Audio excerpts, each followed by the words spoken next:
Governor Sindh Imran اسماعیل کا Arsalan palace Thatta آمد۔ Media talk سے بات کرتے ہوئے عمران اسماعیل نے کہا کہ یہاں پر جو حالات اور معاملات چل رہے ہیں اس کو دیکھنے آیا ہوں۔ ٹھٹہ اور سجاول میں بجلی گیس کی بری حالت ہے۔ سندھ کے اس وقت حالات بہت خراب ہیں۔ ہمارے ضلعی صدر ارسلان بروئی کے خلاف بڑی پولیس گردی ہوئی، کوئی مقدمہ بھی درج نہیں ہوا۔ چادر اور چار دیواری کا تقدس بھی پامال کیا گیا، اس کی بھی انکوائری ہونی چاہیے۔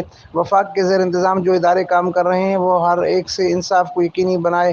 آئی جی سندھ پولیس سے کہنا چاہتا ہوں کہ وہ پارٹی نہ بنے۔ پورے سندھ کے جتنے بھی SSPs, DSPs جو ان کے نیچے کام کر رہے ہیں ان کو تاکید کرے کہ وہ دیانتداری سے کام کرتے رہیں۔ میں سندھ کے مسائل پر وزیر اعلیٰ سندھ سے بھی ملاقات کروں گا اور وفاق سندھ کے عوام کی خاطر کسی کے بھی ساتھ کام کرنا چاہتا ہے، صوبائی حکومت کو جہاں بھی ضرورت پڑی وفاق ان کی مدد کریں گے۔ سندھ ایک قدم بڑھائے، ہم 4 قدم آگے بڑھائیں گے۔ سندھ کے ہر خاندان کو صحت کارڈ ملنا چاہیے۔ 3 لاکھ خاندانوں کو صحت کارڈ وفاق کی جانب سے دیے گئے ہیں۔ سندھ حکومت کی تعاون کرے تو مزید بھی صحت کارڈ دیں گے۔ میں ہاتھ جوڑ کر کہتا ہوں سندھ حکومت صحت کارڈ کے پروجیکٹ میں وفاق سے تعاون کریں، یہ سندھ کی عوام کے لیے ایک بڑا تحفہ ہوگا۔ پورے پاکستان میں یہ پروجیکٹ چل رہے ہیں، سوائے سندھ کے 14 اضلاع کو ترقیاتی پیکج دیا گیا ہے، باقی جلد دوسرے اضلاع کو بھی دیا جائے گا۔ فیز 2 میں اس کا حصہ ہوگا۔ پچھلے دنوں جو چیز دیکھی وہ انتہائی افسوسناک ہے۔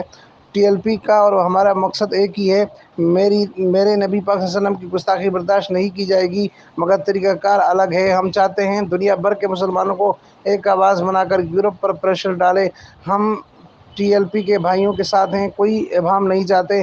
ان کے ہمراہ رکن سندھ اسمبلی حنیم عادل شیخ، ضلعی صدر رئیس ارسلان بروئی، ہوش محمد عباسی و دیگر بھی موجود تھے۔ مزید ان کا کہنا تھا کہ آئی جی سندھ پولیس سے یہ کہنا چاہتا ہوں کہ وہ پارٹی نہ بنے، وہ اپنی پوری کوشش یہ کریں کہ سندھ میں جتنے بھی تھانے ان کے زیر اہتمام آتے ہیں، جتنے بھی ڈی آئی جی ان کے نیچے آتے ہیں، جتنے بھی SSPs, SPs اور دیگر افسران ان کے نیچے آتے ہیں، انہیں صرف اور صرف دیانتداری کے ساتھ کام کرنے کی تلقین کریں۔ آپ کسی کی بھی طرفداری کریں گے تو دوسری طرف ظلم ہوگا، اور ظلم مناسب نہیں ہے، اچھا نہیں ہے۔ ظلم پھر ظلم میں بڑھتا ہے تو مٹ جاتا ہے۔ میں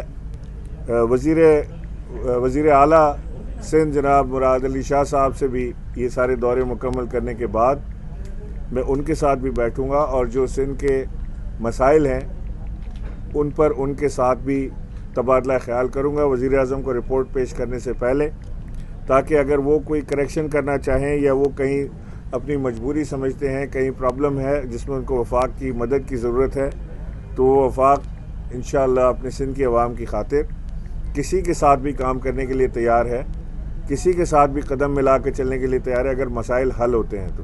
امین Farooqui, fire stone news network, Thatta, Sindh.